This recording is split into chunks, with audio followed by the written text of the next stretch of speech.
आज हम सीखने जा रहे हैं माध्यिका की गणना कि माध्यिका की गणना कैसे की जाती है।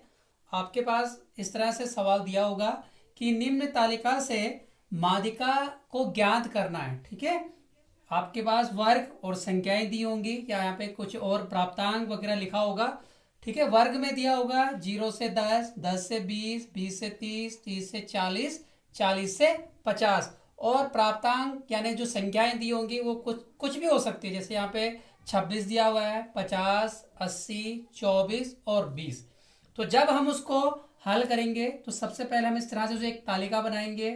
वर्ग एफ और सी एफ। एफ मतलब ये फ्रीक्वेंसी, सी एफ यानी संचयी आवृत्ति। ठीक है, तो हमने यहाँ पे वर्ग में ये लिख लिया 0 से 10, 10 से 20, 20 से 30, 30 से 40 और 40 से 50। फ्रीक्वेंसी हमने लिख ली 26, ये 50, 80, 24 और 20। अब हमें इसके संचय आवृत्ति निकालनी है। तो संचय आवृत्ति कैसे निकालते हैं, इनको क्रॉस में जोड़ा जाता है। जैसे यहाँ पे आ जाएगा 26। ठीक है, 26 को इसके साथ जोड़ेंगे यानी 50 के साथ 26 को जोड़ेंगे तो ये हो जाएगा 76। 76 को 80 के साथ जोड़ना है तो ये हो जाएगा 156। 156 को 24 के साथ जोड़ेंगे तो ये हो जाएगा 180 और 180 को 20 के साथ जोड़ेंगे तो ये हो जाएगा 200। ठीक है, तो यानी ये n बराबर यहाँ पे हो जाएगा इन सबका योग यानी 200।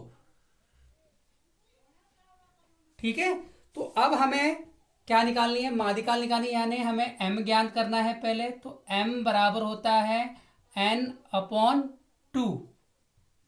ठीक है, तो हमारे पास जो n है यानी जो पद है उनकी संख्या कितनी निकली, 200। तो 200/2 यानी ये कट जाएगा, ये हो जाएगा 100। तो m बराबर कितना निकला, 100। m बराबर निकल गया, हमारे पास 100 निकल गया है। ठीक है, अब देखना है कि जो 100 निकला है ये कहाँ पे आ रहा है। ठीक है, इसकी संचय आवृत्ति देखनी है। तो ये यहाँ पे आएगा 156, क्योंकि 156 से छोटा है और 76 से बड़ा है। तो ये किस वर्ग में आएगा, ये 20 और 30 वाले वर्ग में आएगा। ठीक है, अब इसे फॉर्मूले के अंदर रखना है। तो इसका जो फॉर्मूला होता है L1 plus L2 minus L1 बटा F M माइनस C।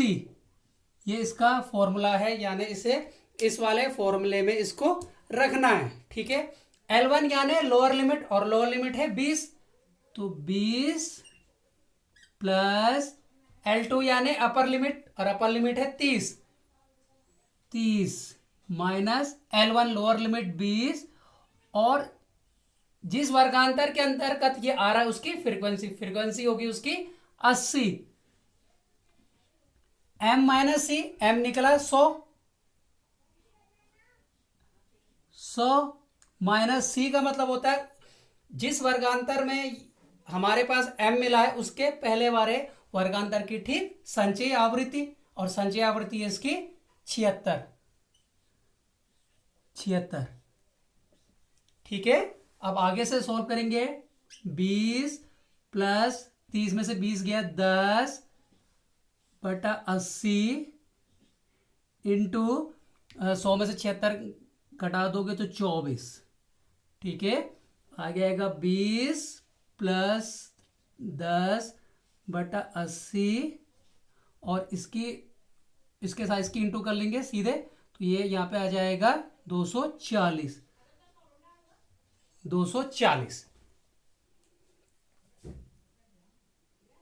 ठीक है, ये 240 हो गया है। अब इसे सॉल्व कर लीजिए।